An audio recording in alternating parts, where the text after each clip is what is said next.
Salam rayu sahabatku dimanapun berada. Jumpa lagi kita di channel Babat Anjuk Ladang, channel yang akan mengupas tuntas tentang sejarah kota Nganjuk dan sekitarnya. Bersama saya, Lintang Chandra. Sahabat, kita saat ini sedang berada di masa PPKM darurat. Nah, di kesempatan yang lalu kita sudah membahas tentang sejarah Pagebluk di Nganjuk pada masa kolonial, yaitu pada tahun 1910 hingga tahun 1920. Dan kita mendapati bahwa ternyata ada beberapa persamaan antara Pagebluk yang saat ini terjadi, COVID-19, dengan Pagebluk yang terjadi di masa lalu. Persamaannya adalah sama-sama banyak memakan korban jiwa. Dan tenaga kesehatan juga sama-sama menghadapi tantangan rendahnya kesadaran masyarakat terhadap protokol kesehatan. Tetapi saat ini saya tertarik untuk membahas perbedaan. Tentu saja perbedaan yang pertama adalah perbedaan kasus jenis penyakit, jenis wabahnya. Tetapi saya tidak ingin membahas itu, namun saya ingin membahas krisis ekonomi yang disebabkan oleh pandemi tersebut. Kemarin saya menyempatkan waktu untuk menengok kondisi kota Nganjuk di malam hari pada sekitar jam 9 malam. Di situ saya mendapati semua toko-toko, bakul-bakul itu sudah tutup semuanya. PKL tidak ada yang buka. Orang lalu lalang juga hanya sedikit sekali. Jalan-jalan, ruas-ruas jalan utama menuju kota Nganjuk nyaris semuanya ditutup.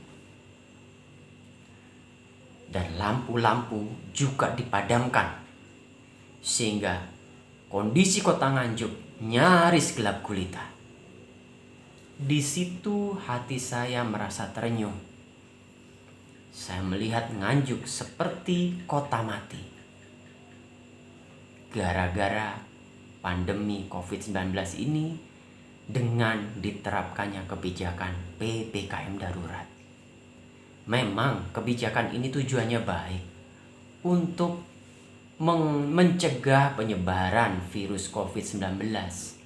Namun dampaknya untuk perekonomian masyarakat, khususnya masyarakat Nganjuk ini yang bekerja di sektor informal, yang bekerja harian, para PKL, para pedagang-pedagang, itu betul-betul remuk di masa saat ini.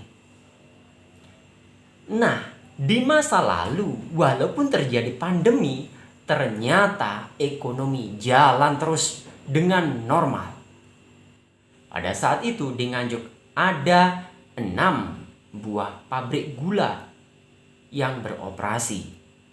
Pabrik gula Jati, pabrik gula Guyangan, pabrik gula Baron, pabrik gula Lestari, pabrik gula Kujon Manis, dan pabrik gula Juwono. Tambah satu lagi di perbatasan, yaitu pabrik gula Purwo Asri. Semuanya ini menjadi tumpuan perekonomian Nganjuk, sehingga pada era-era tahun 1910 hingga tahun 1920-an itu, walaupun terjadi pandemi, tetapi perekonomian masyarakat itu berjalan dengan normal. Orang bekerja dengan normal. Orang-orang yang sakit dikarantina di gubuk-gubuk atau di barak-barak yang sudah disediakan. Tetapi kegiatan perekonomian tetap berjalan. Nah, ini perbedaannya. Di Nganjuk ini sebenarnya juga pernah terjadi krisis ekonomi di era kolonial. Tetapi bukan di masa pandemi, namun di masa setelah itu. Tepatnya pada sekitar tahun 1929 hingga tahun 1933. Penyebabnya Bukan pandemi, bukan pagebluk, bukan wabah penyakit, tetapi karena krisis dunia, krisis global, dan jatuhnya harga gula dunia yang menyebabkan 6 pabrik gula yang saya sebutkan tadi di Nganjuk itu tutup total semuanya pada tahun 1933.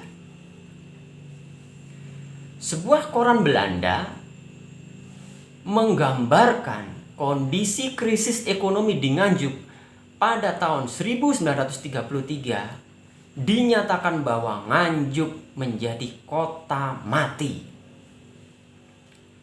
Bukan hanya 6 pabrik gula saja yang ditutup, tetapi kondisi dalam kota Nganjuk, banyak sekali toko-toko, pedagang-pedagang juga ikut tutup.